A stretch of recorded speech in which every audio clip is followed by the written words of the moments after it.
नमस्कार दर्शक बंधु स्वागत करुच्ची मो रियल स्टोरी यूट्यूब चैनल रे। दर्शक बंधु आज टॉपिक होची मिच प्रेम रे तीनोटी निशानी जानी नेले केबे धोखा खाइबे नहीं। दर्शक बंधु ए वीडियोटी शेष पर्यंत निश्चय देखंतु। दर्शक बंधु कई जने ठीक कहते कि दुनिया रे प्रेम ठारू सबुठ सुंदर जिनिस किछि भी नहीं। जदि यही कथाटी सत जे दुनिया रे अनेक लोकंकर दुखर कारण प्रेम ही होता है। केतेक लोक एमिति कहती कि जेबे प्रेम करी नथिली सेतेबेले जीवनटा खुशी रे कटुथिला, जेबेठारु प्रेम करिछि सेबेठारु जीवनटा बर्बाद हो जाइछि। प्रत्येक मनीष निज जीवन रे केबे ना केबे भल पाइथाए। आउ भल पाइथिबा मनीष केते थर एई कथा निश्चय आसुथिबो कि ताकू प्रेम करथिबा मनीषटी सच्चा प्रेम करुछि बा मिछ प्रेम करुछि ना प्रेम करिवार बहाना करुछि।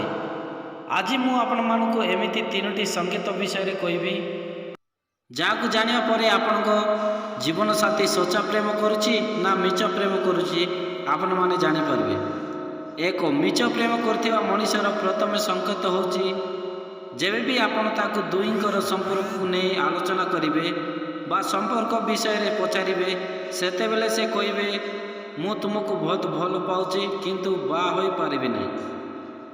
परिवार लोके मानिबे नहीं मु तुमको बहुत भल पाउछि किंतु आम दुईंकर जाति अलग अलग। दुई मिछ प्रेम करथिबा मनीषर द्वितीय संकेत होछि मिछ प्रेम रे सब बेले सत्य रही थाए। देखिबाकू गले बापा मां छड़ा केई भी बिना स्वार्थ रे भल पाइबा देबे नहीं, किंतु सबु संपर्क रे किछि ना किछि शर्त निश्चय रही थाए।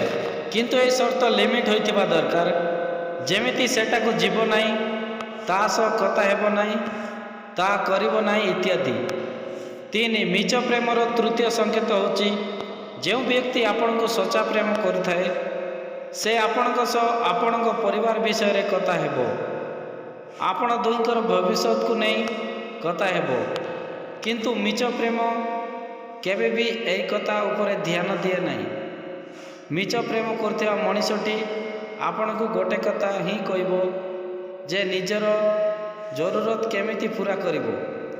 तेबे एई सब लक्षण देखिले आपण माने जानि पारिबे कि किए आपण को मिछ प्रेम करुछि आउ किए सच्चा प्रेम करुछि। दर्शक बंधु ए वीडियोटी केमिति लागला जदि भल लागथिले लाइक शेयर सब्सक्राइब करबा को भूलंतु नहीं। धन्यवाद।